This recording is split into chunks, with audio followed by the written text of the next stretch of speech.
നമുക്കൊരു നിമിഷം കണ്ണടച്ച് നമ്മുടെ ഹൃദയത്തിൽ എഴുന്നള്ളി വന്നിരിക്കുന്ന ഈശോനാഥൻ, കരുണാസാഗരമായ ഈശോ, കരുണ തന്നെയായ ഈശോ,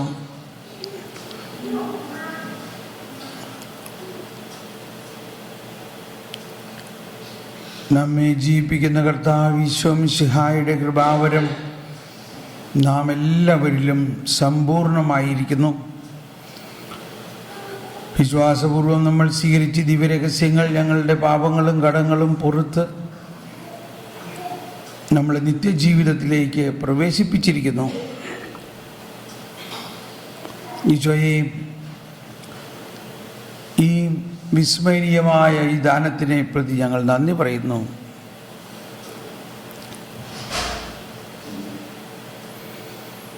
നമ്മുടെ ഹൃദയത്തിൽ ദൈവത്തിൻ്റെ ആ സ്നേഹം, ആ വാത്സല്യം നമുക്ക് അനുഭവിക്കാം. മുടിയനായ പുത്രൻ വലിയ പാപിയായിരുന്നു.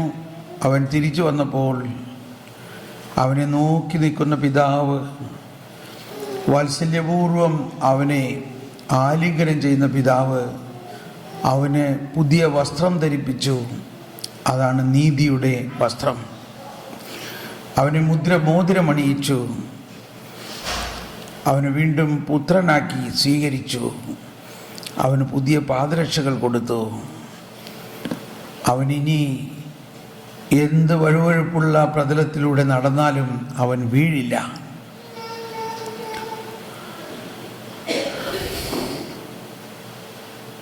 ഈശോയെ, അങ്ങയിൽ ദൃഢമായി ഞങ്ങൾ ശരണപ്പെടുന്നു, അങ്ങയിൽ വിശ്വസിക്കുന്നു. സങ്കീർത്തനത്തിൽ ഇങ്ങനെ പാടുന്നു: എൻ്റെ ആത്മാവങ്ങയോടൊട്ടി ചേർന്നിരിക്കുന്നു, അങ്ങയുടെ വലത്തുകൈ എന്നെ താങ്ങി നിർത്തുന്നു. സങ്കീർത്തനം 63. ദൈവാത്മാവ് നമ്മുടെ ആത്മാവുമായി ഇങ്ങനെ ലയിച്ച് ഇരിക്കുകയാണ്. ആ ലയനത്തിലാണ് ഇപ്പോൾ അച്ഛൻ പറഞ്ഞു, അവിടെ പൊടിപടലങ്ങളുണ്ടെങ്കിൽ ആ ലയനം പൂർത്തിയാകില്ല. അതുകൊണ്ടാണ് അത് വിശുദ്ധീകരിക്കണം. എന്നാൽ ഈ വിശുദ്ധീകരിക്കുന്നവരാരാ? വിശുദ്ധീകരിക്കുന്നതിന് വേണ്ടിയാണ് വിശുദ്ധിയുടെ ആത്മാവിനെ നമുക്ക് നൽകിയിരിക്കുന്നു. പരിശുദ്ധാത്മാവായ സഹായകനായ പരിശുദ്ധാത്മാവ് നമ്മളെ വിശുദ്ധീകരിക്കുകയും ശക്തീകരിക്കുകയും മഹത്വീകരിക്കുകയും നീതീകരിക്കുകയും എല്ലാം ചെയ്യും. Praise the Lord. നമ്മൾ ഈ കരുണയെക്കുറിച്ച് അല്പം കൂടി നമ്മൾ ചിന്തിക്കുന്നു. അതിനുശേഷം എങ്ങനെയാണ് പരിശുദ്ധാത്മാവ് നയിക്കുന്നത് എന്ന് വെച്ചാൽ അങ്ങനെ നമുക്ക് പോകാം. എന്തായാലും ഇനി 2 മണിക്കൂർ കൊണ്ട് 9 ദിവസത്തെ ധ്യാനം മുഴുവനും നമുക്ക് മനസ്സിലാക്കാൻ പറ്റില്ലല്ലോ. അതിൻ്റെ പ്രധാന അംശങ്ങൾ ഇവിടെ നമുക്ക് കേൾക്കാം. ഈ ധ്യാനം വാസ്തവത്തിൽ 8-9 ദിവസം പഠിക്കേണ്ട കുറേ കാര്യങ്ങളാണ് ഇതിലുള്ളത്. അപ്പോൾ അത് നിങ്ങൾ യൂട്യൂബിലുള്ള നമ്മുടെ മറ്റ് ധ്യാനങ്ങൾ കേട്ട് പഠിക്കുക. ഒരുപാട് കാര്യങ്ങൾ പുതിയത് നമുക്ക് കേൾക്കാം.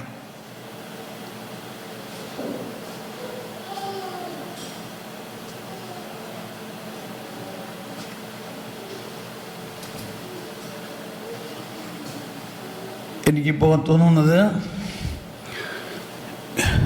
അല്പം നമുക്ക് അധികം കേട്ട് പരിചയമില്ലാത്തൊരു കാര്യമാണ് ദൈവനീതി എന്താണെന്നുള്ളത്. അത് മുഴുവനും മനസ്സിലായില്ലെങ്കിലും ഇന്നലെ നമ്മൾ പറഞ്ഞ് അവസാനിപ്പിച്ചത് റോമാക്കാർക്ക് എഴുതിയ ലേഖനം 3-ാം അധ്യായത്തിൽ 20-ാമത്തെ വചനം 20, 21, 22, 23 എല്ലാം പറഞ്ഞു. പിന്നെ റോമാക്കാർക്ക് എഴുതിയ ലേഖനം 10-ാം അധ്യായത്തിൽ പറഞ്ഞു. ആ 10-ാം അധ്യായത്തിൽ പറഞ്ഞൊരു കാര്യം വീണ്ടും നമുക്കൊന്നെടുത്ത് വായിക്കാം. 10-ാം അധ്യായത്തിൽ പറയുകയാണ്, പൗലോസ് ശ്ലീഹ പറയുകയാണ്, എൻ്റെ വിനീതമായ അഭ്യർത്ഥന അല്ലെങ്കിൽ എൻ്റെ പ്രാർത്ഥന യഹൂദരെല്ലാവരും ഇസ്രായേൽ രക്ഷിക്കപ്പെടണമെന്നാണ്. അതായത് യഹൂദരെല്ലാവരും രക്ഷിക്കപ്പെടണമെന്നാണ്.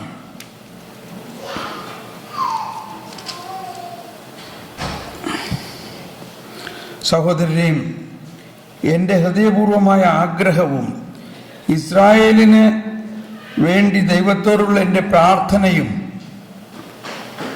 അവർ രക്ഷിക്കപ്പെടണം എന്നതാണ്.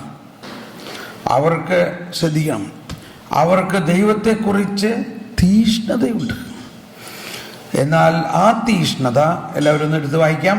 എന്നാൽ ആ തീഷ്ണത ശരിയായ അറിവിൻ്റെ അടിസ്ഥാനത്തിലല്ലെന്നേ ഉള്ളൂ. എൻ്റെ ഈ പഠന പരമ്പരയിൽ എന്നെ വളരെയധികം സ്വാധീനിച്ച ഒരു വാക്കാണിത്. അത് ഇംഗ്ലീഷിലാണ്. They are ignorant about the righteousness of God. അവർ ശരിയായ അറിവിൻ്റെ അടിസ്ഥാനത്തിലല്ല. അതാണ്. നമുക്ക് തീഷ്ണതയുണ്ട്, ഉണ്ടാകാം, നമ്മളിൽ വളരെ തീഷ്ണതയുള്ളവരാകാം. പക്ഷേ ശരിയായ അറിവിൻ്റെ അടിസ്ഥാനത്തിലല്ലെങ്കിൽ ആ തീഷ്ണത കൊണ്ട് പ്രയോജനമില്ല. പൗലോസ് ശ്ലീഹ പറയുകയാണ്, യഹൂദർക്ക് ഭയങ്കര തീഷ്ണതയാണ്.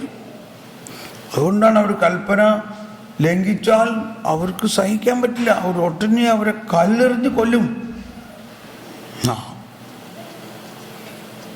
സാബത്ത് ലംഘിച്ചാൽ അവർക്ക് സഹിക്കാൻ പറ്റില്ല. അത്തരത്തിലുള്ളൊരു തീഷ്ണത. അപ്പം എന്താണ് അവിടെ പറയുന്നത്? ദൈവത്തെക്കുറിച്ച് തീഷ്ണത ഉണ്ടെന്ന് അവർ സാക്ഷ്യപ്പെടുത്തുന്നു.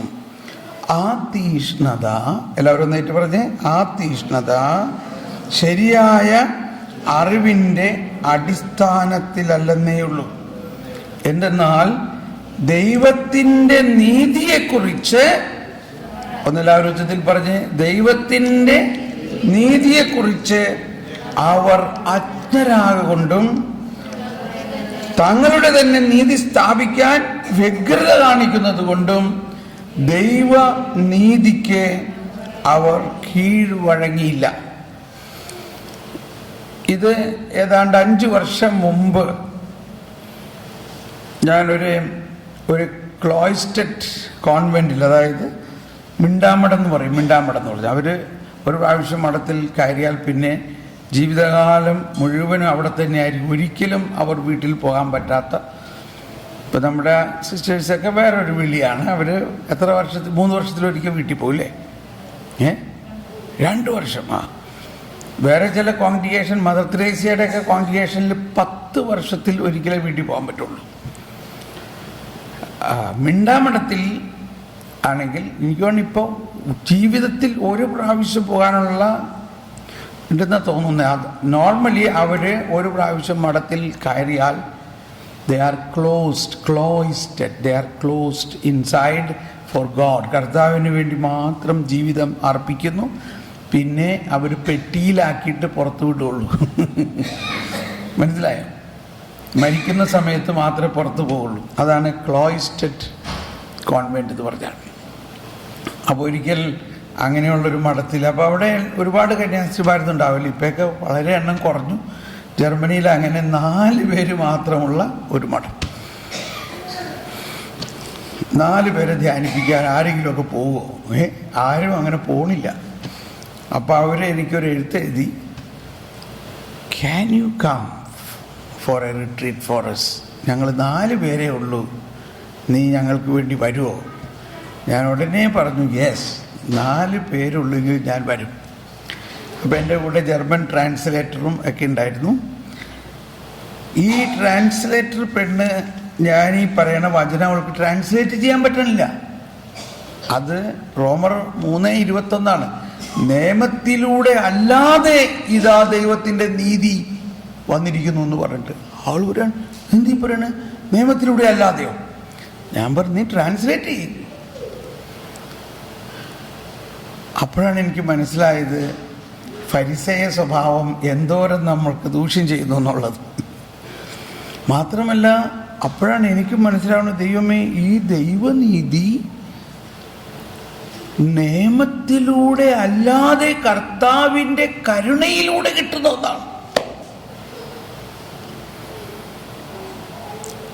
ആ 4 സിസ്റ്റേഴ്സിനെ ധ്യാനിപ്പിച്ചപ്പോൾ അവർ പഠിച്ചേക്കാൾ കൂടുതൽ ഞാൻ പഠിച്ചു. കർത്താവ് കുറേ കാര്യങ്ങൾ അന്ന് ഈ വചനങ്ങളൊക്കെ എന്നെ ആദ്യമായിട്ട് എനിക്ക് പരിശുദ്ധാത്മാവ് ഇങ്ങനെ പറയാൻ തോന്നിപ്പിക്കുകയും, അപ്പോൾ തീഷ്ണത, അവർക്കും ഭയങ്കര തീഷ്ണതയാണല്ലോ. അവർ തീഷ്ണത കൊണ്ട് ജ്വലിക്കുന്നത് കൊണ്ടാണ് ജീവിതം മുഴുവൻ ഈശോയ്ക്ക് വേണ്ടി കാഴ്ചവെച്ചിരിക്കുന്നത്.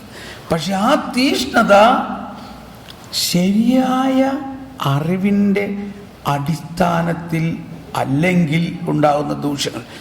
അപ്പോഴാണ് ഞാൻ ഈ ഒരു വാക്കിൻ്റെ അർത്ഥം, അവർ ദൈവനീതിയെ കുറിച്ച് അജ്ഞരാണ്. അജ്ഞത എന്ന വാക്കിന് ഇത്രയും സ്നേഹം എനിക്ക് വന്നതന്ന. ഓ എൻ്റെ ദൈവമേ! അപ്പം ഞാൻ നോക്കുമ്പോൾ ഞാനും അജ്ഞനാണ്. 10-20 വർഷം സുവിശേഷം പ്രഘോഷിച്ചു, ജനലക്ഷങ്ങളോട് വലിയ വലിയ ജനാവലിയോടൊക്കെ പറഞ്ഞെങ്കിലും ആ പറഞ്ഞതെല്ലാം ഉപരിപ്ലവമായ ഒരു പ്രഘോഷണമേ ആയിട്ടുള്ളൂ എന്നും തീഷ്ണതയൊക്കെ ഉണ്ടായിരുന്നു. നിങ്ങൾ അന്നൊക്കെ ധ്യാനം കൂട്ടിയിട്ടുള്ളവർ കണ്ടിട്ടുണ്ടാവും, ഞാനിങ്ങനെ സ്റ്റേജിൽ ചാടി ഓടി ഭയങ്കര ബഹളമായിരുന്നു. അല്ല, ഇപ്പോഴും അതൊക്കെ ചെയ്യാം. ഇപ്പം കൺവെൻഷനാണെങ്കിൽ ഇപ്പോഴും അങ്ങനെയൊക്കെ ആയിരിക്കും. എങ്കിലും അറിവിൻ്റെ കാര്യത്തിൽ അന്നത്തെ ഇന്നത്തെയും തമ്മിൽ ഞാൻ ചിന്തിക്കുമ്പോൾ, ദൈവമേ, എനിക്ക് അന്ന് മനസ്സിലായി ദൈവനീതിയെക്കുറിച്ച് ഞാൻ അജ്ഞനാണെന്ന് മനസ്സിലായി. അങ്ങനെയാണ് ജ്ഞാനത്തിന് വേണ്ടി കൂടുതൽ ദാഹിച്ച് പ്രാർത്ഥിക്കാൻ ആരംഭിച്ചത്. അങ്ങനെ ജ്ഞാനത്തിന് വേണ്ടി കൂടുതൽ ദാഹിച്ചു. ഈ ഡയറക്ഷൻ, ദൈവം എനിക്ക് ദൈവനീതിയെക്കുറിച്ചുള്ള ജ്ഞാനം തരണം. അപ്പോഴാണ് മനസ്സിലാവുന്നത്, ഈശോ പറഞ്ഞു, ആദ്യം നീ ദൈവരാജ്യവും ദൈവനീതിയും എന്താണെന്ന് മനസ്സിലാക്കുക. അപ്പോഴേ ബാക്കിയുള്ളതൊക്കെ നിനക്ക് മനസ്സിലാവുള്ളൂ. ആ അർത്ഥത്തിലാണ് ആ വചനത്തെ കാണേണ്ടത്. പക്ഷെ നമ്മളിപ്പോൾ ധ്യാനത്തിനൊക്കെ സാക്ഷ്യം കേട്ടിട്ടില്ലേ? ഞാൻ ധ്യാനം കഴിഞ്ഞ് വന്നപ്പോൾ എനിക്ക് വിസ കിട്ടി. Praise the Lord. ആദ്യം ദൈവരാജ്യം നീതി അന്വേഷിക്കുക, അപ്പോൾ ബാക്കിയുള്ളതെല്ലാം കൂട്ടിച്ചേർക്കും. അപ്പോൾ നമ്മൾ ബാക്കിയുള്ളത് കൂട്ടിച്ചേർക്കും എന്ന് വിചാരിക്കുന്നത് എന്തോ ഭൗതികമായ ചില അനുഗ്രഹങ്ങളാണ്. അതല്ലേ അല്ല. ചിലപ്പോൾ കിട്ടിയേക്കും, പക്ഷെ അതിനേക്കാൾ വലിയ ആത്മീയമായ രഹസ്യങ്ങളുടെ ഒരു ഖജാന തുറക്കുകയാണ്. ആ ദൈവനീതിയാണ് ഇവിടുത്തെ പ്രധാന വിഷയം.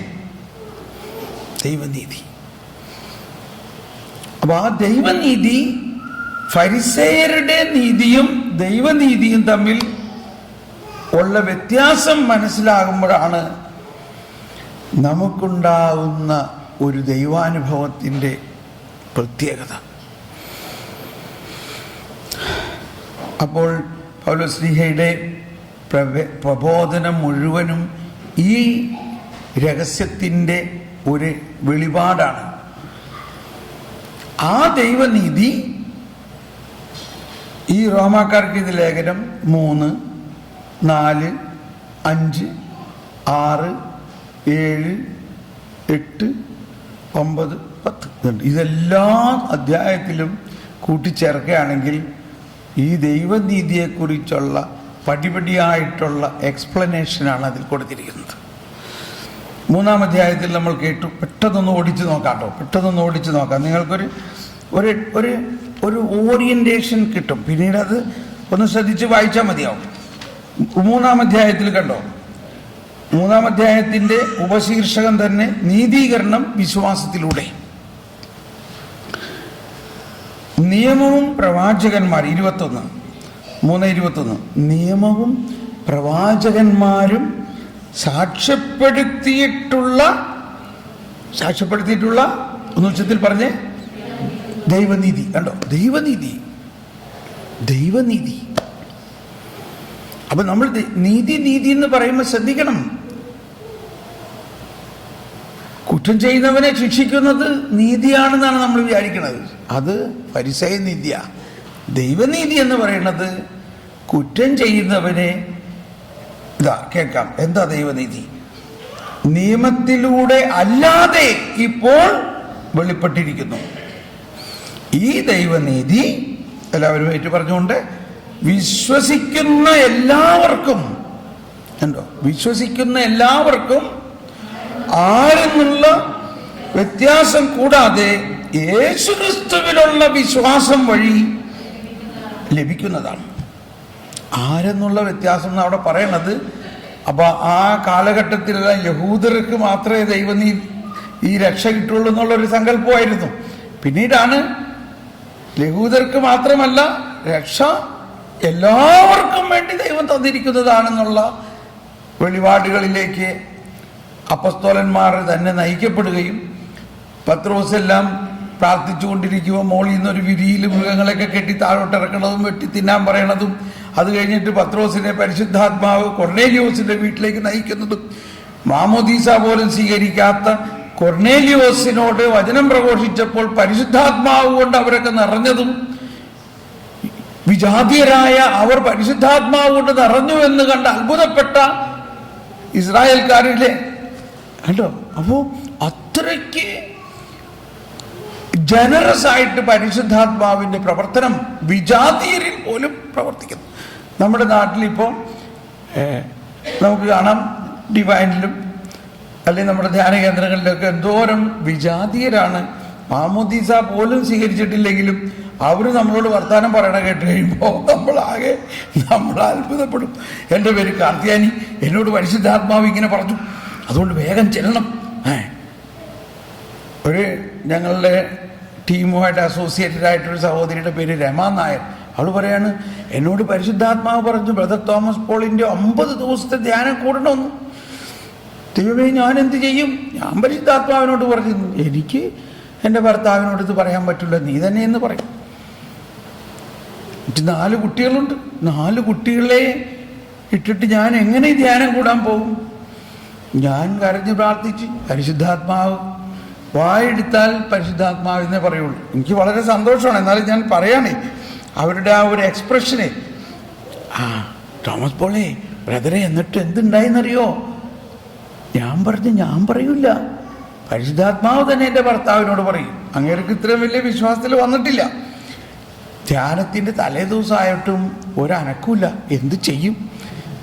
അങ്ങനെ ഇരിക്കുമ്പോൾ എൻ്റെ ഭർത്താവ് എന്നോട് വന്ന് പറയാണ്, അതെ, നിങ്ങൾക്ക് എന്തോ സന്ദേശം ഉണ്ടെന്ന് തോന്നുന്നുണ്ടല്ലോ. സന്ദേശം ഉണ്ടെങ്കിൽ അതുപോലെ തന്നെ ചെയ്തോട്ടോ, അല്ലെങ്കിൽ ദൈവത്തിൻ്റെ അനുഗ്രഹം കിട്ടില്ല. ഇത് ഭർത്താവ് വന്ന് പറയും. അപ്പോൾ പറഞ്ഞു, സന്ദേശമുണ്ട്. എന്താ? എന്നോടിങ്ങനെ 9 ദിവസത്തെ ധ്യാനം കൂടാൻ പോകാൻ പറയാണ്. ഞാൻ ചേട്ടനോട് പറയാൻ പേടിച്ചിങ്ങനെ ഇരിക്കുകയാണ്. ധൈര്യമായിട്ട് പോയിക്കോളൂ, ഞാൻ കുട്ടികളെ കുളിപ്പിച്ച് ഭക്ഷണമൊക്കെ ഉണ്ടാക്കി കൊടുത്ത് അവരെ നോക്കിക്കോളാം, നിങ്ങൾ സന്ദേശം അനുസരിച്ച് പോയിക്കോളൂ, അല്ലെങ്കിൽ ദൈവത്തിന് അത് ഇഷ്ടാവില്ല. ഞാനിത് പറയണത്, ഞാൻ ഇത്രയും നവീകരണത്തെ ഒന്നും 9 ദിവസം പിള്ളേരെ നോക്കി വീട്ടിലിരിക്കുമെന്ന് എനിക്ക് തോന്നുന്നില്ല. ഒരു ക്രിസ്ത്യാനിയായ ഞാൻ, ഇത്രയും പ്രാർത്ഥിക്കുന്ന എനിക്കിപ്പോഴും തോന്നുന്നില്ല ഭാര്യനെ ധ്യാനത്തിന് വിട്ടിട്ട് 9 ദിവസം കുഞ്ഞുങ്ങളെ കുളിപ്പിച്ച് വെടിപ്പാക്കി ഭക്ഷണം ഉണ്ടാക്കി കൊടുത്ത് അവരെ 4 പൊടി കുഞ്ഞുങ്ങളെ വീട്ടിൽ നോക്കിക്കൊണ്ടിരിക്കുകയും ഭാര്യ ധ്യാനം കൂടാൻ വിടുമെന്ന് എനിക്ക് I cannot do it. I will not be able to do it. മനസ്സിലായോ? ഇതെന്നിട്ട് ഒരു പ്രാവശ്യമല്ല, 4 പ്രാവശ്യം. അപ്പോൾ ഞാൻ പറയുന്നത്, പരിശുദ്ധാത്മാവിൻ്റെ പ്രവർത്തനത്തിൻ്റെ ആ വിശാലത നോക്കി, വിശാലത. ഇങ്ങനെ ഒരുപാട് നോൺ ക്രിസ്ത്യൻസിനെ നമുക്കറിയാം നമ്മുടെ നാട്ടിൽ. ഓക്കെ, അപ്പം ഇവിടെ പറയുന്നത്, വിശ്വസിക്കുന്ന ആരെന്നുള്ള വ്യത്യാസം കൂടാതെ യേശുക്രിസ്തുവിലുള്ള വിശ്വാസം വഴി ലഭിക്കുന്നതാണത്. ഇനി ഇപ്പോൾ അവളോട് പരിശുദ്ധാത്മാവ് പറയാണ്, നീ വേഗം മാമോദിസ സ്വീകരിക്കണം. അപ്പം എന്നെ തലതൊട്ടപ്പനാക്കി വെച്ചുകൊണ്ട് ഞാനങ്ങ് ചെന്നാൽ ഉടനെ മാമോദിസ സ്വീകരിക്കാൻ തയ്യാറായിട്ടിരിക്കുക. ഇനി 23-ാമത്തെ വചനം എന്താണ് ഇതിൻ്റെ അർത്ഥം? എല്ലാവരും പാപം ചെയ്ത് ദൈവമഹത്വത്തിന് അയോഗ്യരായി. എല്ലാവരും പാപം ചെയ്തു എന്ന് പറയുന്നതിന് ഇവിടെ കാറ്റഗിസത്തിൽ പറയുന്നത് ആ ഉത്ഭവപാപത്തിൻ്റെ കാരണം കൊണ്ടാണ്. ഉത്ഭവപാപം മൂലം എല്ലാവരും പാപത്തിന് ചെയ്തു. ആ ഉത്ഭവപാപത്തിലൂടെ വന്ന അയോഗ്യതയെ ശ്രദ്ധിക്കണം. 24-ാമത്തെ വചനം, അവിടുത്തെ കൃപയാൽ യേശുക്രിസ്തു വഴിയുള്ള വീണ്ടെടുപ്പിലൂടെ സൗജന്യമായി നീതീകരിക്കപ്പെടുന്നു. യേശുക്രിസ്തുവിലുള്ള വീണ്ടെടുപ്പിലൂടെ സൗജന്യമായി നീതീകരിക്കപ്പെടുന്നു. They are freely justified through Jesus Christ. They are freely justified. സൗജന്യമായി നീതീകരിക്കപ്പെടുന്നു. വിശ്വാസം വഴി സംലബ്ധമാകുന്ന രക്തം കൊണ്ടുള്ള പാപപരിഹാരമായി ദൈവം അവനെ നിശ്ചയിച്ചിരിക്കുന്നു. രക്തം കൊണ്ടുള്ള പാപപരിഹാരമായി ദൈവം അവനെ നിശ്ചയിച്ചിരിക്കുന്നു. അവിടുന്ന് തൻ്റെ ക്ഷമയാൽ പഴയ പാപങ്ങളെ അവഗണിച്ചുകൊണ്ട് ഇപ്പോൾ തൻ്റെ നീതി വെളിപ്പെടുത്തിയിരിക്കുന്നു. അപ്പോൾ ഇത് ഇനി വിശദമായിട്ട് നിങ്ങൾ വായിച്ചാൽ മതി. ഇനി ഇതാണ് യേശുക്രിസ്തുവിലൂടെ സംസ്ഥാപിതമായ നീതീകരണം. ഇനി ഇതിൻ്റെ ഉത്ഭവം തുടങ്ങിയാണ് 4-ാം അധ്യായത്തിൽ. ഇതൊരു കീനോട്ട് വായനയാണെങ്കിൽ 4-ാം അധ്യായത്തിൽ പറയുകയാണ്, ഇറ്റ് ബിഗാൻ ഫ്രം ഏബ്രഹാം. കണ്ടോ, ഈ വിശ്വാസം എവിടെ നിന്നുണ്ടായി? വിശ്വാസം ഉണ്ടായത് എവിടെ നിന്നാണ്? അബ്രാഹത്തിൽ. യെശയ്യായിൽ തന്നെ പറയുന്നുണ്ട്, ദൈവത്തെ അന്വേഷിക്കുന്നവരെ, നീതി തേടുന്നവരെ, നിങ്ങളെ വെട്ടിയെടുത്ത പാറയിലേക്കും നിങ്ങളെ കുഴിച്ചെടുത്ത ഖനിഗർഭത്തിലേക്കും നോക്കുവിൻ. നിങ്ങൾ വെട്ടിയെടുത്ത പാറ. യെശയ്യാ 51:1-2 ഇപ്പൊ എടുത്ത് വായിക്കാൻ സമയമില്ല, കുറിച്ചു വെച്ചു. യെശയ്യാ 51. നിങ്ങളെ വെട്ടിയെടുത്ത പാറയിലേക്കും നിങ്ങളെ കുഴിച്ചെടുത്ത ഖനിഗർഭത്തിലേക്ക് നോക്കുവിൻ. നിങ്ങളെ വെട്ടിയെടുത്ത പാറ. എന്തോ ഒരു രസമാണതില്ലേ? എന്താണ് ആ പാറ? നിങ്ങളുടെ പിതാവായ അബ്രാഹത്തെയും നിങ്ങളെ ഗർഭം ധരിച്ച സാറയെയും. അപ്പൊ അബ്രാഹത്തിന് ദൈവം ദാനമായി വിശ്വാസം കൊടുത്തു. ദാനമാണ് വിശ്വാസം. ആ വിശ്വാസം ആണ് തലമുറകളായി നമ്മിലേക്ക് സൗജന്യമായി നൽകപ്പെട്ടിരിക്കുന്നത്. സൗജന്യമായി ആ വിശ്വാസം നമ്മളിലേക്ക് സൗജന്യമായി നൽകപ്പെട്ടിരിക്കുന്നു. അത് നമ്മുടെ അവകാശമാണ്. ആ വിശ്വാസം യേശുക്രിസ്തുവിലുള്ള വിശ്വാസത്തിലേക്ക് നമ്മളെ കൊണ്ടുചെന്ന് എത്തിക്കുകയാണ്. അപ്പോ നീ വിശ്വസിക്കണം എന്നൊക്കെ നമ്മൾ പറഞ്ഞാലും വിശ്വാസം ദൈവത്തിന്റെ ദാനമാണ്.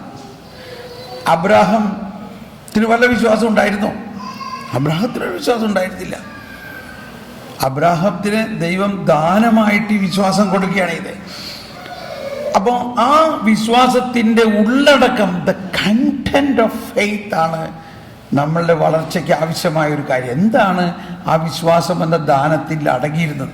അതിനകത്ത് ഏറ്റവും പ്രധാന കാര്യമാണ് ഇവിടെ പറയുന്നത്. 4-ാം അധ്യായത്തിൽ 4 മുതലുള്ള വചനം വായിക്കാം. ജോലി ചെയ്യുന്നവന്റെ കൂലി കണക്കാക്കപ്പെടുന്നത് ദാനമായിട്ടല്ല, അവകാശമായിട്ടാണ്. ശ്രദ്ധിക്കണേ.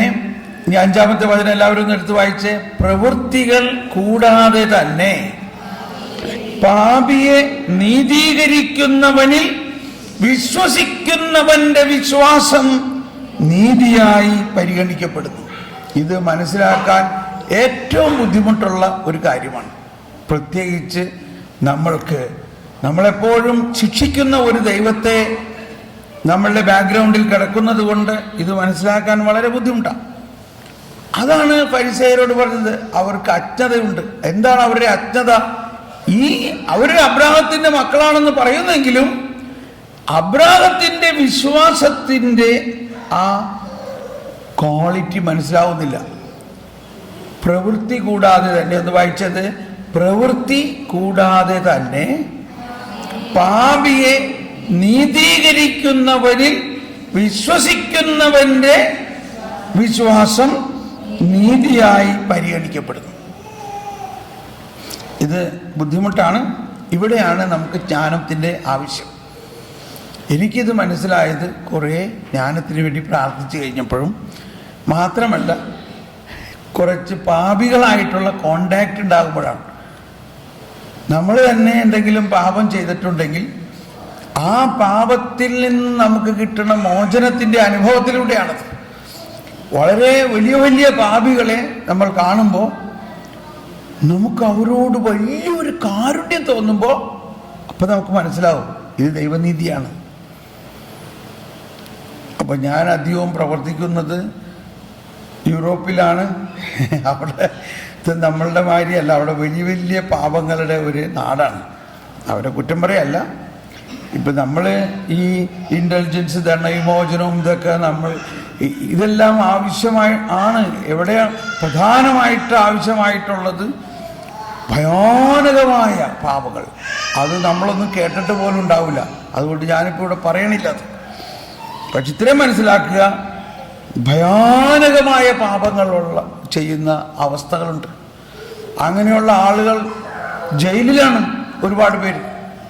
നമ്മളിവിടെ ഈ വചനം പ്രഘോഷിക്കുന്നതൊക്കെ നല്ല എല്ലാ ദിവസവും പ്രാർത്ഥിച്ച് വളരെ ഒരുവിധമൊക്കെ വിശുദ്ധിയിൽ ജീവിക്കണം, കുമ്പസാരിച്ച് കുർബാനയിൽ കൊള്ളണം, ഞായറാഴ്ചയൊക്കെ പള്ളിയിൽ പോകുന്ന ആൾക്കാരാണ്. ഇവിടെ ഓരോ ജയിലിൽ 5000 പേര്, 6000 പേര്, 7000 പേരൊക്കെ കിടക്കണം. ആരെങ്കിലും അവരോട് പോയി ഇത് പറയാനുണ്ടോ? ഞാൻ അങ്ങനെയുള്ള ചില ജയിലുകളിൽ ശുശ്രൂഷ നടത്തുമ്പോഴാണ് മനസ്സിലാവുന്നത്, ചിലർ ജീവപര്യന്തം ജയിലിലാണ്. അവർക്ക് അവിടെ നിന്ന് എങ്ങും പോകാൻ പറ്റില്ല. അവരുടെ ജീവിതത്തിൻ്റെ ആ കഥ കേട്ട് കഴിയുമ്പോൾ നമ്മൾ കരഞ്ഞു പോകും. നമ്മളങ്ങ് കരഞ്ഞു പോകും. അത്രയ്ക്ക് ഭയാനകമായ അവസ്ഥയിൽ അവരറിയാതെ തന്നെ അങ്ങ് ചെന്ന് പെട്ടുപോയിരിക്കുകയാണ്. അങ്ങനത്തെ 5000, 6000, 7000 തടവറക്കാരുള്ള ജയിലുകൾ ഈ അമേരിക്കയിൽ എന്തോരമുണ്ടെന്നറിയാമോ? എന്ന മാതിരി യൂറോപ്യൻ രാജ്യങ്ങളിലും ഹിന്ദി സിനിമയിലൊക്കെ കണ്ടിട്ടില്ലേ? മേത്തൊക്കെ ഇങ്ങനെ പടമൊക്കെ വരച്ച് വെച്ചിട്ട് ഭയങ്കര ഒരു ഫിഗേഴ്സ്. അവരൊക്കെ ആയിട്ട് അടുത്ത് സംസാരിക്കാൻ ഇടവരുമ്പോഴാണ് നമുക്ക് മനസ്സിലാവുന്നത് ശരിക്കും എന്താണ് അവരുടെ അവസ്ഥ. നമ്മൾ അവരോട് എങ്ങനെ കരുണ കാണിക്കുന്നുള്ളത് അത് വലിയൊരു കാര്യമാണ്. നമ്മുടെ ഉള്ളിൽ നിന്ന് അങ്ങ് ഒഴുകും അവരോടൊരു കരുണ. ഓക്കെ, അപ്പോൾ പ്രവൃത്തി കൂടാതെ പാപിയെ നീതീകരിക്കുന്നവരിലുള്ള വിശ്വാസം നീതിയായി പരിഗണിക്കപ്പെടുന്നു. അതായത് ദൈവം മനുഷ്യനെ അവൻ്റെ തിന്മകളിൽ നിന്നും ദൈവത്തിൻ്റെ മുൻകൈയെടുക്കലിലൂടെ മോചിക്കുന്നു. അതാണ് നീതീകരണം. ഓക്കെ, അപ്പോൾ 4-ാം അധ്യായം ഈ നീതീകരണത്തെക്കുറിച്ചാണ്. വിശ്വാസം അബ്രാഹത്തിന് എങ്ങനെ വിശ്വാസം കിട്ടി? ആ വിശ്വാസം അവന് നീതിയായി പരിണമിച്ചു. 5-ാം അധ്യായത്തിൽ നീതീകരണത്തിൻ്റെ ഫലങ്ങൾ. 5-ാം അധ്യായം തുടങ്ങുന്നത് തന്നെ വിശ്വാസത്താൽ നീതീകരിക്കപ്പെട്ട നമുക്ക് നമ്മുടെ കർത്താവായ യേശുക്രിസ്തു വഴി ദൈവവുമായി സമാധാനത്തിലായിരിക്കാം. നമ്മൾ ഈ വിശുദ്ധ കുർബാനയിൽ സമാധാനം തരുമ്പോൾ എന്തിനാ സമാധാനം തരുന്നത്? ചുമ്മാ അങ്ങോട്ടും ഇങ്ങോട്ടുള്ള സമാധാനമാണോ? അല്ല. ഇവിടെ പറയാണ്, എൻ്റെ സമാധാനം ഞാൻ നിങ്ങൾക്ക് നൽകുന്നു. അതായത് മനുഷ്യവംശം മുഴുവനും ദൈവവുമായിട്ട് ശത്രുതയിലായിരിക്കുന്ന അവസ്ഥയിൽ ദൈവം തൻ്റെ പുത്രനെ അവരിൽ ഒരാളായി ജനിപ്പിച്ചുകൊണ്ട് അവരുമായിട്ട് സമാധാനമായിരിക്കുന്നു. അതാണ് വിശ്വാസത്തിൽ നീതീകരിക്കപ്പെട്ട നമുക്ക് നമ്മുടെ കർത്താവായ യേശുക്രിസ്തു വഴി ദൈവവുമായി സമാധാനത്തിലായിരിക്കാം. എന്നിട്ട് ഇനി അതിനെക്കുറിച്ചാണ് അതിനകത്ത് 5-ാമത്തെ വചനത്തിൽ പറയാണ്, വളരെ ഫേമസ് ആയിട്ട്, പരിശുദ്ധാത്മാവിലൂടെ ആ സ്നേഹം നമ്മളിലേക്ക് ചൊരിയപ്പെട്ടിരിക്കുന്നു. പാപിയെ വാത്സല്യപൂർവം ആലിംഗനം ചെയ്യുന്ന ആ പിതാവിൻ്റെ സ്നേഹം എങ്ങനെ നമ്മുടെ ഹൃദയത്തിലേക്ക് ചൊരിയപ്പെട്ടിരിക്കുന്നു? പരിശുദ്ധാത്മാവിലൂടെ. അതിനാണ് പരിശുദ്ധാത്മാവിനെ നമുക്ക് തന്നിരിക്കുന്നത്. ഒന്ന് വായിച്ചേ 5-ാമത്തെ വചനം. പ്രത്യാശ നമ്മെ നിരാശരാക്കുന്നില്ല, കാരണം നമുക്ക് നൽകപ്പെട്ടിരിക്കുന്ന പരിശുദ്ധാത്മാവിലൂടെ ദൈവത്തിന്റെ സ്നേഹം നമ്മുടെ ഹൃദയത്തിലേക്ക് ചൊരിയപ്പെട്ടിരിക്കുന്നു. തുടർന്നുള്ളതെന്ന് വായിക്കാം. നാം ബലഹീനരായിരിക്കെ നിർണയിക്കപ്പെട്ട സമയത്ത് ക്രിസ്തു പാപികൾക്ക് വേണ്ടി മരിച്ചു. നീതിമാന് വേണ്ടി പോലും ആരെങ്കിലും മരിക്കുക പ്രയാസമാണ്. ഒരുപക്ഷെ ഒരു നല്ല മനുഷ്യന് വേണ്ടി മരിക്കാൻ വല്ലവരും തുനിഞ്ഞേക്കാം. എന്നാൽ നാം പാപികൾ ആയിരിക്കെ ക്രിസ്തു നമുക്ക് വേണ്ടി മരിച്ചു. അങ്ങനെ നമ്മോടുള്ള തന്റെ സ്നേഹം ദൈവം പ്രകടമാക്കിയിരിക്കുന്നു. ഇതെന്നെ ഏറ്റവും സ്പർശിച്ചത് ഹിന്ദിയിലാണ്. ईश्वर का प्रेम का प्रमाण पत्र दिया है. ക്രിസ്തുവിനെ നമുക്ക് തന്നതിലൂടെ ईसा मसीह को हम पापियों के लिए बलिदान किया, उसके द्वारा ईश्वर इंसान को अपना प्रेम का प्रमाण पत्र दिया है. प्रमाण पत्र എന്ന് പറഞ്ഞാൽ സർട്ടിഫിക്കറ്റ് എന്നാണ് ഒരു അർത്ഥം. ദൈവത്തിന് നമ്മളോടുള്ള സ്നേഹത്തിന്റെ ഒരു സർട്ടിഫിക്കറ്റാണ് ദൈവം തൻ്റെ പുത്രനെ നമുക്ക് ബലിയായി തന്നിരിക്കുന്നത്. ഒരു നീതിമാന് വേണ്ടി പോലും ആരെങ്കിലും മരിക്കുക എന്നാ സാധ്യം. എന്നാൽ നമ്മൾ പാപിയായിരിക്കെ ക്രിസ്തു നമുക്ക്, അതൊക്കെ നീതീകരണത്തിന്റെ കാര്യമാണ്. ഇനി അവിടെയാണ് ആദവും ക്രിസ്തുവും തമ്മിലുള്ള 5-ാം അധ്യായത്തിൽ 17-ാമത്തെ വചനം. എങ്ങനെയാണ് ഈ നീതീകരണം ഉണ്ടായത്? ഒരു മനുഷ്യന്റെ 5:17 ഒരു മനുഷ്യന്റെ പാപത്താൽ, അതായത് ഉത്ഭവപാപം, ആദത്തിന്റെ പാപം, ആ മനുഷ്യൻ മൂലം മരണം ആധിപത്യം നടത്തിയെങ്കിൽ കൃപയുടെയും നീതിയുടെയും ദാനത്തിന്റെ സമൃദ്ധി സ്വീകരിക്കുന്നവർ യേശുക്രിസ്തു എന്ന ഒരു മനുഷ്യൻ മൂലം എത്രയോ അധികമായി ജീവനിൽ വാഴും. അങ്ങനെ ഒരു മനുഷ്യന്റെ പാപം എല്ലാവർക്കും ശിക്ഷാവിധിക്ക് കാരണമായതുപോലെ ഒരു മനുഷ്യന്റെ, യേശുക്രിസ്തു എന്ന ഒരു മനുഷ്യന്റെ നീതിപൂർവമായ പ്രവൃത്തി എല്ലാവർക്കും ജീവദായകമായ നീതിക്ക് കാരണമായി. ഇതിപ്പോ ഈ മനുഷ്യന്റെ പ്രവൃത്തി മൂലമാണോ അതോ യേശുവിന്റെ പ്രവൃത്തി മൂലമാണോ? യേശുവിന്റെ പ്രവൃത്തി. അതാണ് പ്രവൃത്തി കൂടാതെ തന്നെ നീതീകരിക്കുന്നവരിലുള്ള വിശ്വാസം. എല്ലാവരും പാപം ചെയ്ത് ദൈവമഹത്വത്തിൽ നിന്ന് അകന്നു. ആ മനുഷ്യരെ എല്ലാവരെയും നേടുന്നതിനായി യേശുക്രിസ്തു എന്ന ഒരു മനുഷ്യൻ ആ പാപം മുഴുവനും തൻ്റെ മേൽ ഏറ്റെടുത്ത് അവരെ നീതീകരിച്ചിരിക്കുന്നു. നീതീകരിച്ചിരിക്കുന്നു എന്ന് പറഞ്ഞാൽ they are exempted, their sins are cancelled. വേറൊരു വാക്ക് ഇതാണ്, acquitted. They are acquitted. അവരുടെ കേസ് തള്ളിക്കളഞ്ഞു. They are acquitted from their iniquities എന്നാണ് ഇംഗ്ലീഷ് വേർഷൻ. ഒരു മനുഷ്യന്റെ അനുസരണക്കേടിനാൽ അനേകർ പാപികളായി തീർന്നതുപോലെ, ഒരു മനുഷ്യന്റെ അനുസരണക്കേടിനാൽ അനേകർ പാപികളായി തീർന്നതുപോലെ, ആദത്തിന്റെ പാപം മൂലം ഒരു മനുഷ്യന്റെ അനുസരണത്താൽ കർത്താവ് ഈശോ മിശിഹ കുരിശുമരണത്തോളം അനുസരണമായതിലൂടെ അനേകർ നീതിയുള്ളവരാകും. നീതി കണ്ടോ, ദൈവനീതി. ഇപ്പൊ പറയുന്നത് മുഴുവൻ നീതിയെക്കുറിച്ചാണ്. പാപം വർദ്ധിപ്പിക്കാൻ നിയമം രംഗപ്രവേശം ചെയ്തു. എന്നാൽ പാപം വർദ്ധിച്ചെടുത്ത് കൃപ അതിലേറെ വർദ്ധിച്ചു. നീതി വഴി നമ്മുടെ കർത്താവായ യേശുക്രിസ്തുവിലൂടെ നിത്യജീവനിലേക്ക് നയിക്കാൻ ആധിപത്യം പുലർത്തുന്നു ദൈവനീതി. കണ്ടോ. ഇനി 6-ാം അധ്യായത്തിൽ അപ്പോൾ നാം എന്താണ് ചെയ്യേണ്ടത്? കൃപ സമൃദ്ധമാകാൻ വേണ്ടി പാപം ചെയ്യണമെന്നോ? ഒരിക്കലും പാടില്ല. പാപത്തെ സംബന്ധിച്ചിടത്തോളം മരിച്ചവരായ നമുക്ക് ഇനി അതിൽ ജീവിക്കുന്നത് എങ്ങനെ? യേശുക്രിസ്തുവിനോട് ഐക്യപ്പെടാൻ ജ്ഞാനസ്നാനം സ്വീകരിച്ച നാം എല്ലാവരും, അതാണ് ജ്ഞാനസ്നാനത്തിലൂടെ യേശുക്രിസ്തുവിന്റെ ഈ നീതിയിൽ നമ്മൾ മുങ്ങിയിരിക്കുന്നു. ഇത് വിശ്വസിക്കണം. അതാണ് ഈ 6-ാം അധ്യായത്തിലാണ് ജ്ഞാനസ്നാനത്തിന്റെ നിർവചനങ്ങളെല്ലാം ഉള്ളത്. അങ്ങനെ അവന്റെ മരണത്തോട് നമ്മെ ഐക്യപ്പെടുത്തിയ ജ്ഞാനസ്നാനത്താൽ നാം അവനോടൊത്ത് സംസ്കരിക്കപ്പെട്ടു.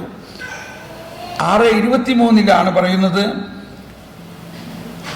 പാപത്തിന്റെ വേതനം മരണമാണ്, എന്നാൽ ദൈവത്തിന്റെ ദാനമാകട്ടെ നമ്മുടെ കർത്താവായ യേശുക്രിസ്തുവിലുള്ള നിത്യജീവൻ.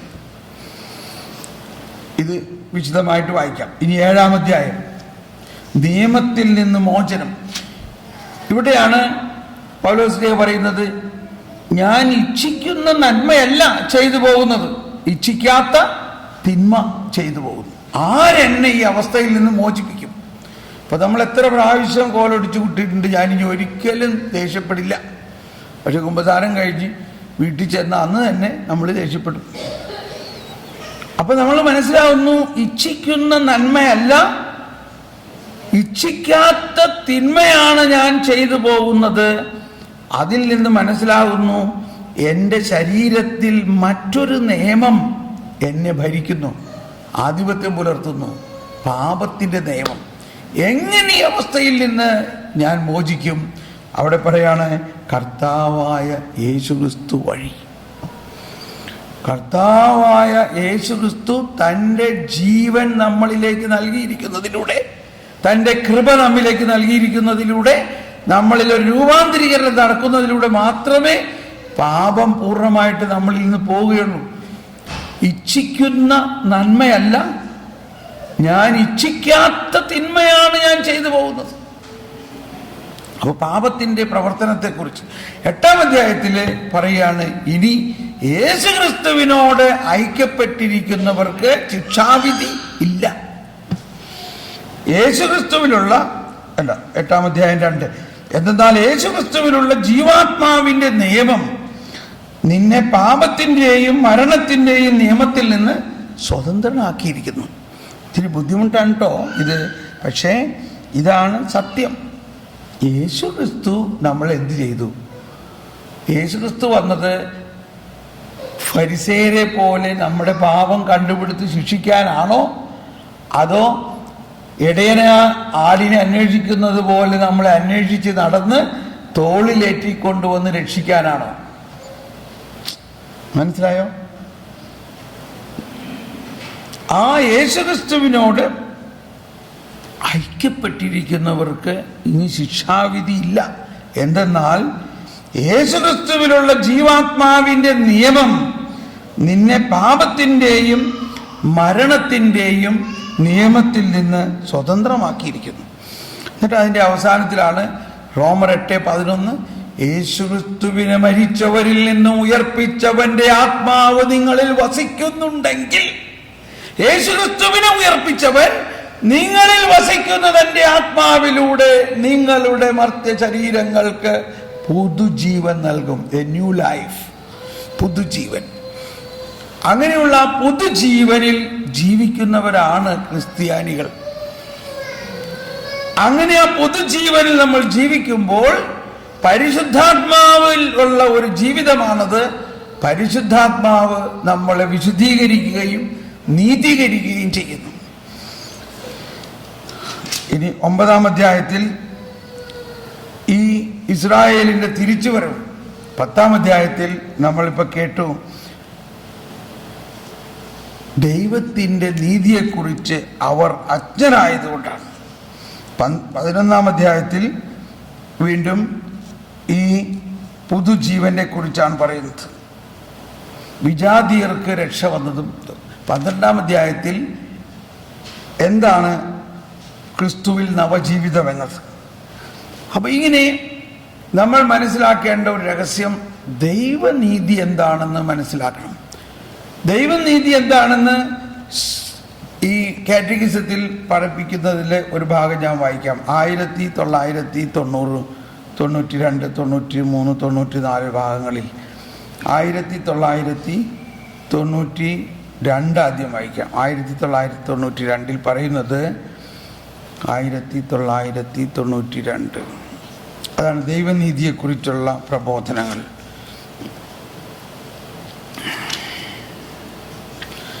Justification has been merited for us by the passion of Christ, who offered himself on the cross as a living victim, holy and pleasing to God, and whose blood has become the instrument for atonement of the sin of all men.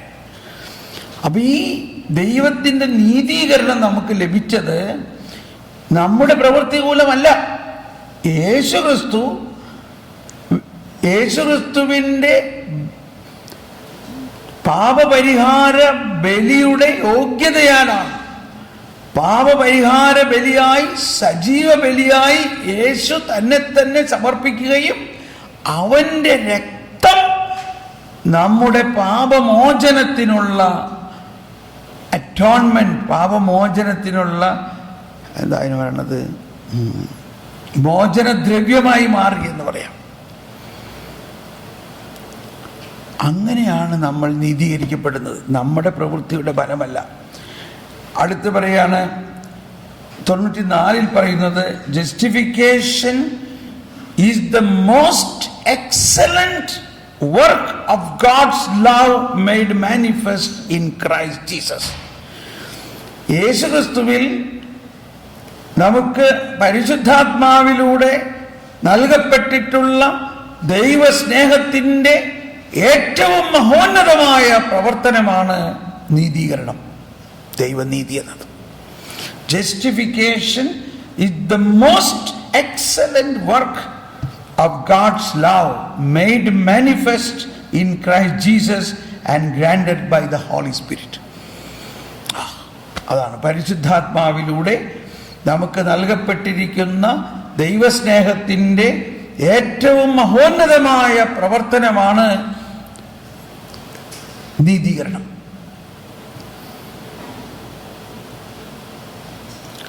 Justification detaches man from sins. അപ്പൊ ഈ നീതീകരണം നമ്മളിലേക്ക് വന്നു കഴിയുമ്പോൾ ആ നീതി, ദൈവത്തിൻ്റെ നീതി നമ്മളെ പാപത്തിൽ നിന്നും മുറിക്കുന്നു. സാക്ര, അതാണ് സാക്ര, സാക്രമെന്റ്. സാക്ര എന്ന് പറഞ്ഞാൽ മുറിക്കുക, കൂദാശ ചെയ്യുക, അതോടൊപ്പം വിശുദ്ധീകരിക്കുക, കോൺസെക്രേറ്റ് ചെയ്യുക. കോൺസെക്രേറ്റ്, ഈശോ തന്നെ പറഞ്ഞു, I consecrate myself so that they be consecrated. കോൺസക്രാത്ത. അപ്പൊ നമ്മൾ ആ ദൈവത്തിൻ്റെ നീതിയിൽ വിശ്വസിക്കുമ്പോൾ ആ നീതീകരണത്തിൻ്റെ പ്രവർത്തനത്തിലൂടെ നമുക്ക് പിന്നെ പാപം ചെയ്യാൻ പറ്റില്ല. പാപം ചെയ്യാൻ പറ്റാത്ത ഒരവസ്ഥയിലേക്ക് നമ്മൾ പടിയായിട്ട് അങ്ങ് ഉയരുകയാണ്. വിശുദ്ധ അഗസ്തീനോസിൻ്റെ ആത്മകഥയിലെല്ലാം പറഞ്ഞിരിക്കുന്ന ഒരു കാര്യം ഇതാണ്.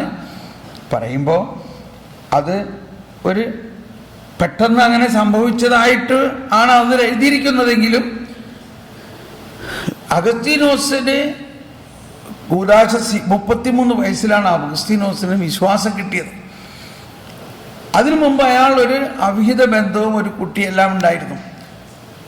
പക്ഷെ ഈ യേശുവിൽ വിശ്വസിച്ച് മാമോദീസ സ്വീകരിച്ച് യേശുവിലുള്ള നീതീകരണം അനുഭവിച്ചു കഴിഞ്ഞപ്പോൾ ഇയാൾക്ക് പഴയ പ്രവൃത്തി ഒന്നും ചെയ്യാൻ പറ്റുന്നില്ല. ഇയാൾ പുതിയ ആളായി.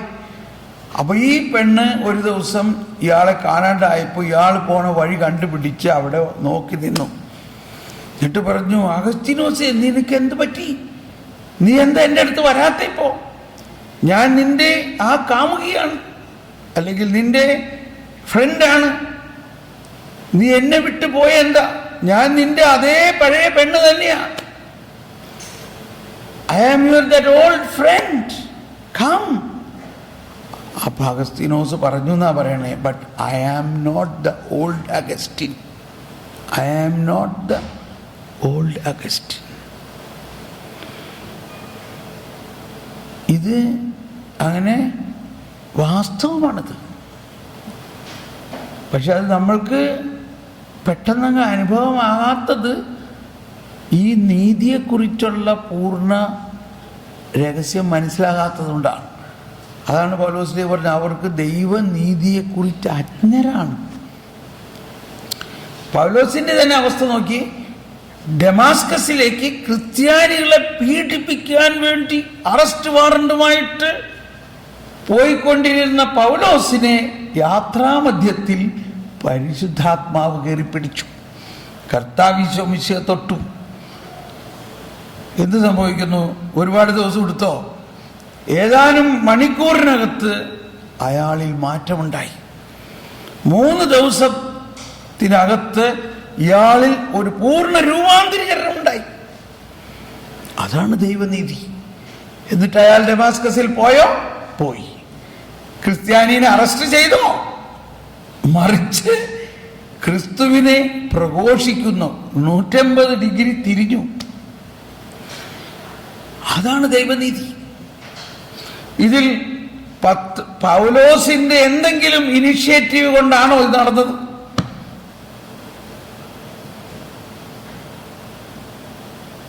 ആരുടെ ഇനിഷ്യേറ്റീവാണ് അവിടെ നടന്നത്? ദൈവത്തിന്റെ പരിശുദ്ധാത്മാവിന്റെ. പക്ഷെ പൗലോസ് അതിനെ തിരസ്കരിക്കാതെ അതിനെ കോപ്പറേറ്റ് ചെയ്തു. ഹി കോപ്പറേറ്റഡ്.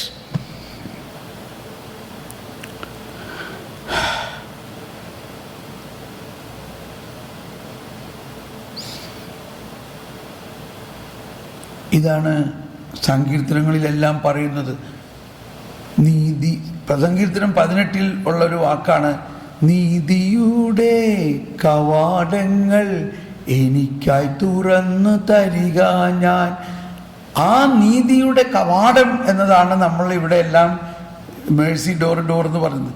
കവാടം അല്ലെങ്കിൽ വാതിൽ എന്ന് ബൈബിളിൽ പറയുന്നതിന് ഒരുപാട് വലിയ അർത്ഥമുണ്ട്. വാതിൽ എന്ന് പറയുമ്പോൾ തൊഴുത്തിനും വാതിലുണ്ട്, വീടിനും വാതിലുണ്ട്, പള്ളിയുടെയും വാതിലുണ്ട്. നമുക്ക് മലയാളത്തിലെ എല്ലാ വാതിലിനും ഒറ്റ വാക്കേ ഉള്ളൂ, വാതിൽ. എന്നാൽ ഈശോ പറഞ്ഞു, ഐ ആം ദ ഡോർ, ഞാനാണ് ആ വാതിൽ എന്ന് പറഞ്ഞാൽ വലിയ അർത്ഥമാണത്. അവിടെ അതിൻ്റെ മൂലഭാഷയിൽ നമ്മൾ വീടിൻ്റെ വാതിലിന് ഉപയോഗിക്കണ വാക്കല്ല, ഒരു സ്വർഗത്തിൻ്റെ വാതിൽ എന്ന അർത്ഥമുള്ളൊരു വാക്കാണ്. I am the door. എന്നിലൂടെ കടന്നു വന്നാൽ നീ നീതീകരിക്കപ്പെടും. എന്തുകൊണ്ടാ? ഞാൻ നിനക്ക് വേണ്ടി എല്ലാം ചെയ്തിരിക്കുന്നു. ഒരു ഡ്രമാറ്റിക്കലായിട്ടൊരു കാര്യം ഞാൻ പറയാം, അതിൻ്റെ ഒരു അവതരണം ശൈലി. യേശു കുരിശിൽ തറയ്ക്കപ്പെട്ട ദിവസം, ബലിയർപ്പിക്കപ്പെട്ട ദിവസം നടന്ന ഒരു സംഭവമായിട്ട് ഇതിനെ മനസ്സിലാക്കണം. അന്ന് ആ ജയിലിൽ വേറൊരാളെ കൂടി കുരിശിൽ തറയ്ക്കാൻ വേണ്ടി അവിടെ ശിക്ഷയ്ക്ക് വിധിക്കപ്പെട്ടിട്ടുണ്ടായിരുന്നു. അയാള് ഇപ്പൊ എന്നെ വധിക്കാൻ ആരാച്ചാരന്മാർ വരും എന്ന് പ്രതീക്ഷിച്ചിങ്ങനെ ഇരിക്കുകയാണ്. അങ്ങനെ ഇരിക്കെ പെട്ടെന്ന് ജയിൽ സൂപ്രണ്ടന്റ് കടന്നു വന്നിരിക്കുകയാണ്. അപ്പോൾ ഇയാൾ ആകെ പകച്ചു, എന്താണാവോ? അങ്ങനെ ജയിൽ സൂപ്രണ്ടന്റ് വന്നിട്ട് പറയാണ്, നിന്നെ വെറുതെ വിട്ടിരിക്കണം.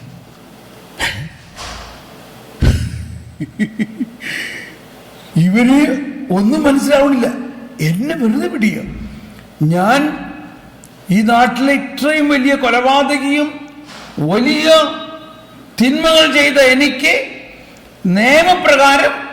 അന്നത്തെ നിയമപ്രകാരം കോടതിയുടെ വിധിപ്രകാരം ഉള്ള ശിക്ഷയാണ്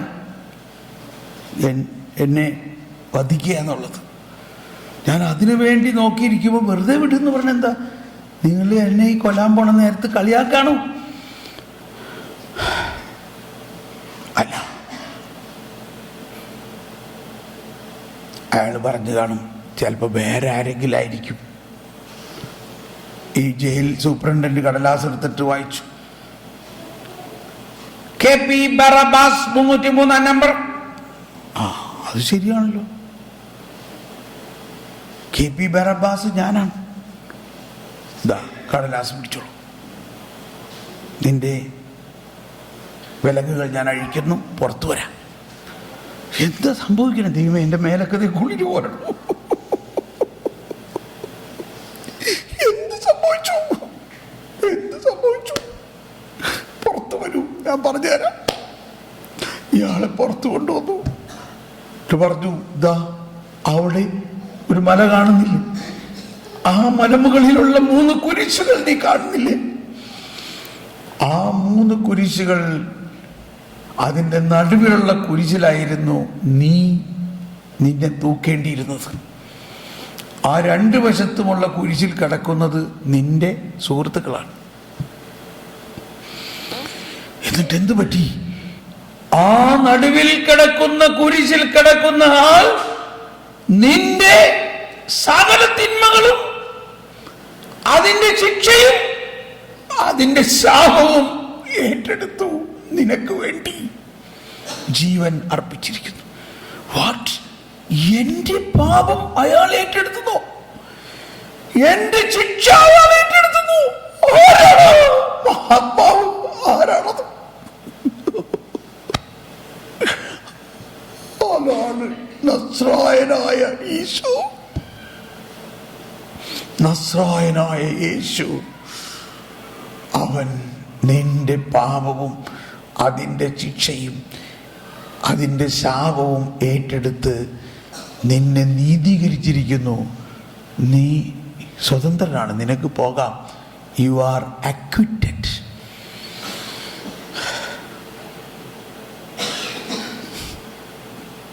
ഇത് വിശ്വസിക്കൂ. ഇതാണ് വിശ്വാസം. നമ്മുടെ ഒരു മിനിറ്റ് ഒന്ന് അതങ്ങ് വിശ്വസിച്ച്,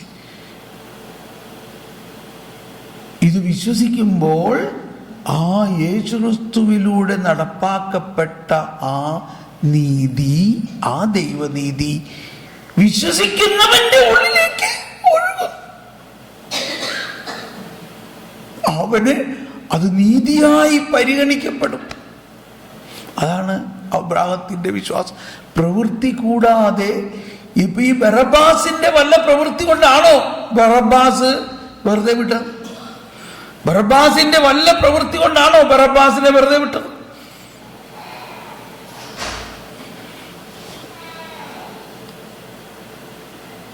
നമ്മളെല്ലാവരിലും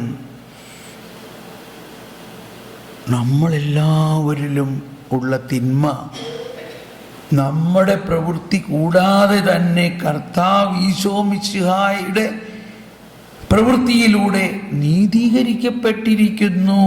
അതിൻ്റെ ആ ഗിസ്റ്റ്, അതിൻ്റെ അനുഭവമാണ് കുർബാനയിലും കൂദാശകളിലും കുംഭസാരത്തിലും ഇപ്പൊ നമ്മൾ കേട്ട ദണ്ഡ വിമോചനത്തിലും എല്ലാം നമുക്ക് ലഭിക്കുന്നത്. അപ്പൊ കണ്ടു, ദണ്ഡം വിമോചിച്ചില്ലേ? അത് വിശ്വസിക്കുമ്പോഴാണ്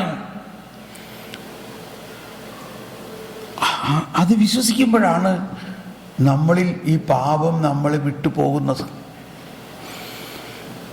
അതാണ് നീതീകരണം. അതാണ് നമ്മുടെ കുർബാനയിൽ നമുക്ക് സമയമില്ലാത്തതിൻ്റെ പേരിൽ ചില പ്രാർത്ഥനകളൊക്കെ നമ്മൾ പ്രാർത്ഥിക്കില്ല. അതിനകത്തൊരു പ്രാർത്ഥനയാണ്, നീതിയുടെ വാതിൽ ഞങ്ങൾക്കായി തുറക്കണമേ, തിരുസന്നിധിയിങ്കൽ ലേവരെ. കണ്ടോ, മാടി വിളിച്ചവനാം അനുതാപികള ഏവർക്കും വാതിൽ തുറന്ന് കൊടുത്തവനാം കരുണാനിധിയാം കർത്താവേ, നിൻ സവിധം നനയരതം സ്തുതികൾ ഞങ്ങൾ.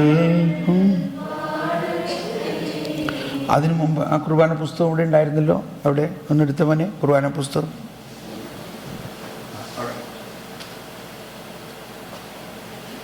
അതിനു മുമ്പുള്ള പ്രാർത്ഥന ഒന്ന് അതിനു മുമ്പുള്ള പ്രാർത്ഥന ഈശോയെ ഉയർത്തിക്കൊണ്ട് ഉള്ള പ്രാർത്ഥന എങ്ങനെയാണ്? നീതിയുടെ വാതിൽ. ഞങ്ങളുടെ കർത്താവ് ഈശോ മിശിഹായേ, നിന്റെ തിരുനാമത്തിന് സ്തുതിയും നാഥനായ നിനക്ക് ആരാധനയും ഇപ്പോഴും ഉണ്ടായിരിക്കട്ടെ. സജീവവും ജീവദായകവുമായ ഈ അപ്പം സ്വർഗത്തിൽ നിറങ്ങിയതും ലോകത്തിന് മുഴുവനും ജീവൻ നൽകുന്നതുമാകുന്നു. ഇത് ഭക്ഷിക്കുന്നവർ മരിക്കുകയില്ല, പ്രത്യുത പാപമോചനവും രക്ഷയും പ്രാപിക്കുകയും നിത്യം ജീവിക്കുകയും ചെയ്യും. അപ്പോൾ ഇതെല്ലാം നമ്മൾ വിശ്വസിച്ചുകൊണ്ട് ഈ ദൈവത്തിൻ്റെ നീതിയിൽ കുറിച്ച് പഠിക്കണം. ഈ നീതിയെക്കുറിച്ചാണ് പഴയ നിയമത്തിൽ ഒരുപാട് സ്ഥലത്ത് പറയുന്നുണ്ട്. ഈ നീതിയാണ് മാതാവ് വിശ്വസിച്ചത്. എന്നാൽ ഈ നീതിയാണ് ഫരിസേയർ വിശ്വസിക്കാത്തത്. ഇനി മലയിലെ പ്രസംഗത്തിൽ 5-ാം അധ്യായത്തിൽ ഈ നീതിയെക്കുറിച്ചാണ് ഈശോ പറയുന്നത്. മലയിലെ പ്രസംഗത്തിൽ പ്രധാന രഹസ്യമതാണ്. അത് ബുദ്ധിമുട്ടാണ്. ഞാൻ ഈ ബുദ്ധിമുട്ടാണെന്ന് പറയുമ്പോൾ നിങ്ങൾ വിഷമിക്കൊന്നും വേണ്ട. ഞാനും നിങ്ങളെപ്പോലെ ഒരു സാധാരണ മനുഷ്യനാണ്. എന്നാൽ ഞാനിതേമാതിരി കുറച്ച് വായിച്ച് മനസ്സിലായില്ലെങ്കിൽ പരിശുദ്ധാത്മാവെ മനസ്സിലാക്കി തരണേ എന്ന് പറഞ്ഞ് പ്രാർത്ഥിച്ച് സഭയുടെ പ്രബോധനങ്ങളും എടുത്തു വെച്ചെല്ലാം പഠിച്ചപ്പോൾ എനിക്ക് മനസ്സിലായി. ഞാൻ വേറെ ആരും പറഞ്ഞിട്ട് കേട്ടിട്ടല്ല ഇത് മനസ്സിലാക്കിയിരിക്കുന്നത്. അതുകൊണ്ട് ഇത് നിങ്ങൾക്ക് മനസ്സിലാവും. എന്തുകൊണ്ട് മനസ്സിലാവും? നമ്മളെല്ലാവരും ഇപ്പോൾ നീതീകരിക്കപ്പെട്ട അവസ്ഥയിലാണ്. ആ നീതി നമ്മുടെ ഉള്ളിലുണ്ട്. ആ നീതിയിൽ തന്നെ ഇങ്ങനൊരു സോഫ്റ്റ്വെയർ ഉണ്ട്. അതിൻ്റെ മനസ്സിലാക്കി തരുന്ന ഒരു സോഫ്റ്റ്വെയർ.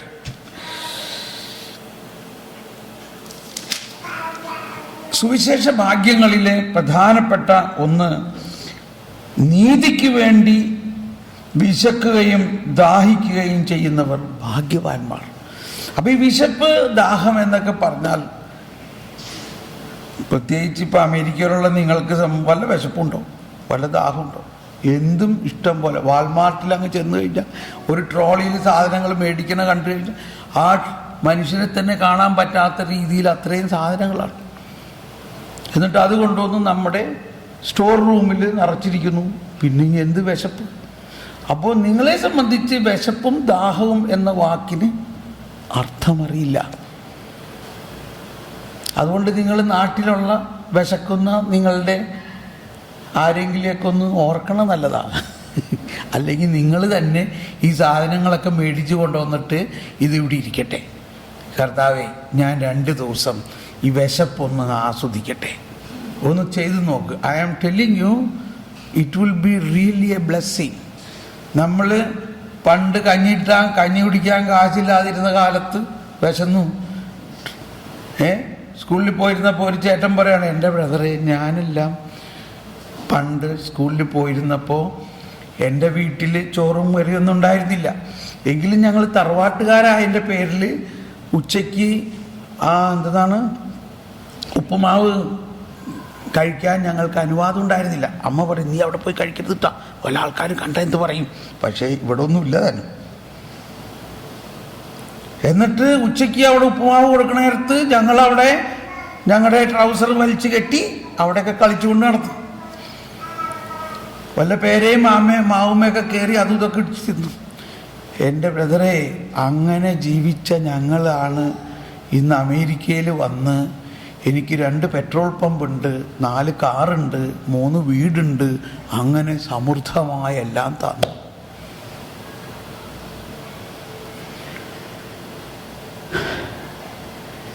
അതുകൊണ്ട് എൻ്റെ ആഗ്രഹം, എൻ്റെ മക്കള് അതുപോലെ കഷ്ടപ്പെടരുന്ന ആഗ്രഹം. മനസ്സിലായോ? പോയി, അതോടുകൂടി കംപ്ലീറ്റ് പോയി. അപ്പൊ എന്തുണ്ടായി? ഈ അപ്പന് ഈ ഉണ്ടായി പ്രയാസം മക്കൾക്കുണ്ടാകാറും തയ്ച്ചുകൊണ്ട് മക്കൾക്ക് സമൃദ്ധിയോട് സമൃദ്ധി. ഇപ്പൊ എന്നിട്ട് എല്ലാം നല്ല ഉണ്ട പമ്പരം പോലെ, കുട്ടി ആര പോലെ, എപ്പോഴും ടിവിയും ലാപ്ടോപ്പും എന്തൊക്കെ വേണം, എന്തെല്ലാം ഗാഡ്ജറ്റ് അവർ ചോദിക്കണം, അതൊക്കെ ഐഫോണും ഐപാഡും എല്ലാം സമൃദ്ധിയാണ് അവർക്ക്. എന്നിട്ട് അതിൻ്റെ പ്രത്യാഘാതങ്ങളെ തരണം ചെയ്യാൻ വിഷമിക്കുകയാണ്. ഞാൻ കുറ്റം പറയല്ല, ഞാൻ ഒരു അവസ്ഥ